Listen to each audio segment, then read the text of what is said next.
अगर आप सब कुछ सही कर रहे हो, पढ़ाई कर ली है, नौकरी कर रहे हो, मेहनत भी पूरी लगन से करते हो, आपके कुछ गोल्स भी हैं और आपने बहुत कुछ अचीव भी किया है, लेकिन फिर भी कहीं अंदर एक खालीपन सा महसूस होता है, तो शायद प्रॉब्लम आपकी लाइफ में नहीं है, प्रॉब्लम उस ईगो में है जिसके साथ आप जी रहे हैं। आज इस वीडियो में मैं आपके सामने ओशो के कुछ ऐसे आइडियाज लेकर आया हूं जो आपकी एम्बिशन, जॉब, जेलसी और आपकी कंपैरिजन वाली सोच पर सब पर सवाल खड़े कर देगा। ओशो पर जब भी बात होती है तो लोग उनकी बायोग्राफी जानना चाहते हैं। वो कब पैदा हुए, कहाँ पैदा हुए और उनकी असली कहानी क्या थी। लेकिन खुद ओशो कहते हैं कि मेरी कोई बायोग्राफी नहीं है और जिसे बायोग्राफी कहा जाता है वो पूरी तरह मीनिंगलेस है। उनके अकॉर्डिंग ऑटोबायोग्राफी ईगो की कहानी होती है, आत्मा की नहीं। इससे कोई फर्क नहीं पड़ता कि मैं किस तारीख को पैदा हुआ, फर्क इससे पड़ता है कि मैं अभी क्या हूँ। इसीलिए ओशो व्यक्ति पर नहीं, अवेयरनेस पर बात करते हैं। जब उनसे बिलीफ सिस्टम के बारे में पूछा गया तो उन्होंने साफ कहा, I do not believe in anything, I do not believe in believings. यानी कि मैं किसी बिलीव सिस्टम को नहीं मानता। ओशो कहते हैं कि हर बिलीफ सिस्टम, चाहे रिलीजियस हो या वो पॉलिटिकल हो, इंसान को प्रोग्राम करता है। लेकिन ओशो कहते हैं कि मेरा काम कोई नया बिलीफ सिस्टम देना नहीं है, मेरा काम है इनको डी प्रोग्राम करना। हिंदू हो, मुस्लिम हो, कैथोलिक हो या कम्युनिस्ट हो, इससे फर्क नहीं पड़ता। ओशो कहते हैं कि मैं सभी बिलीफ सिस्टम को डिस्ट्रॉय करना चाहता हूँ ताकि इंसान फिर से क्लीन हो सके, वैसा ही इनोसेंट जैसा वो पैदा होते वक्त था। अब सवाल ये आता है कि अगर कोई बिलीफ सिस्टम नहीं है तो फिर ईगो क्या है। ओशो कहते हैं ईगो हीनता को छुपाने का उपाय है। मैं अपनी कुछ कमियों को छुपाने के लिए ईगो का इस्तेमाल करता हूँ। अंदर एक गहरी फीलिंग होती है कि मैं कुछ नहीं हूँ और बाहर एक कोशिश होती है कि मैं कुछ बनकर दिखाऊं। बचपन से हमें यही सिखाया जाता है, कुछ बनो, नाम कमाओ, इतिहास में अपनी पहचान छोड़ो।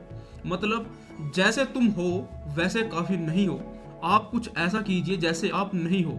यहीं से ईगो बनना शुरू होता है। लेकिन दिक्कत यह है कि चाहे आप जितना भी अचीव कर लो, कंपैरिजन कभी खत्म नहीं होता। डोनाल्ड ट्रंप 2 बार यूनाइटेड स्टेट्स का प्रेसिडेंट बना, लेकिन फिर भी उसके मन में एक इच्छा है कि उसको नोबेल प्राइज मिले।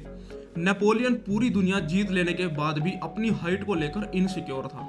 ओशो कहते हैं कंपैरिजन ही ईगो है। जब आप अपना कंपैरिजन दूसरों के साथ करने लगते हो, यहीं से आपकी ईगो शुरू होती है। अगर कोई आपसे पीछे दिखता है तो आपका ईगो खुश होता है, अगर कोई आपसे आगे दिखता है तो यही ईगो आपको परेशान कर देता है। यही ईगो सुख भी देता है और दुख भी।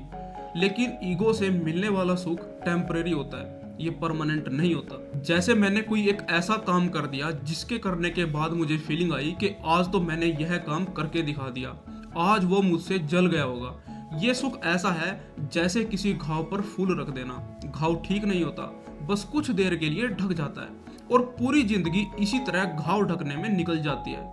अब यहाँ सवाल यह है कि ईगो को छोड़ा कैसे जाए, हम ईगो को कैसे छोड़ सकते हैं। यहाँ पर भी ओशो कहते हैं अगर ईगो छोड़ने की कोशिश करोगे तो ईगो और भी मजबूत हो सकता है। आपको ये फीलिंग आ सकती है कि देखो मैं ईगो से ऊपर उठ रहा हूँ या मैं ईगो से ऊपर उठ गया हूँ। ये भी एक तरीके का अहंकार मेरे अंदर होगा। इसीलिए ओशो और बुद्धा दोनों कहते हैं कि ईगो से लड़ो मत, उसे ऑब्जर्व करो और उसे समझो, उसको इतनी गहराई से समझो, अपने भीतर के शून्य को एक्सेप्ट करो और खुद से कहो हाँ मैं कुछ नहीं हूँ, मैं एक शून्य हूँ। जैसे ही ईगो को एनर्जी मिलनी बंद होती है वो अपने आप गिरने लगता है, ताश के पत्तों की तरह। अब आप सोच रहे होंगे कि अगर ईगो चला गया तो एम्बिशन खत्म हो जाएगी।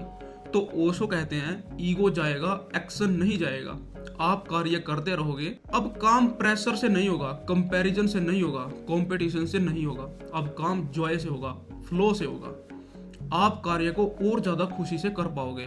जैसे नदी बहती है बिना किसी से रेस किए, वो लगातार बहती जाती है, उसको किसी से कोई कंपैरिजन नहीं करना। आज के समय में ओशो के ये आइडिया और भी ज्यादा रेलेवेंट है। कॉर्पोरेट जॉब्स फैक्ट्री सिस्टम की तरह काम करती है। एफिशिएंसी मशीन्स की क्वालिटी है, इंसान की नहीं। सोशल मीडिया और शॉपिंग एप्स हमारी लैक ऑफ सेल्फ अवेयरनेस का फायदा उठाती हैं। हम बिना सोचे स्क्रॉल करते हैं, कंपेयर करते हैं, कंज्यूम करते हैं और धीरे धीरे मैकेनिकल बनते जाते हैं। लेकिन सवाल यह है क्या इस तरह जीकर कोई असली खुशी मिल सकती है? ओशो कहते हैं नहीं, क्योंकि जब तक ईगो, कंपैरिजन और जेलसी बनी रहेगी, कंटेंटमेंट नहीं आएगा। बचने का इससे एक ही तरीका है, सेल्फ अवेयरनेस। खुद को जानो, खुद के अंदर जाओ। जब आप अवेयर हो जाते हो तो ये पूरा जाल टूटने लगता है। आप अपने मन की शर्तों पर काम कर पाते हो, अपने तरीके से जी पाते हो और बिना प्रूव किए भी खुशी महसूस कर पाते हो। और जब ऐसा ज्यादा लोग करते हैं तो सिर्फ उनकी जिंदगी नहीं बदलती, दुनिया भी बेहतर होती है। यही ओशो का एक मैसेज है। अगर आपको ऐसी डीप लेकिन सिंपल समरीज पसंद आती हैं तो कमेंट में बताइए कि अगला कौन सा थिंकर या पॉडकास्ट आप कवर करना चाहते हो। बहुत बहुत धन्यवाद।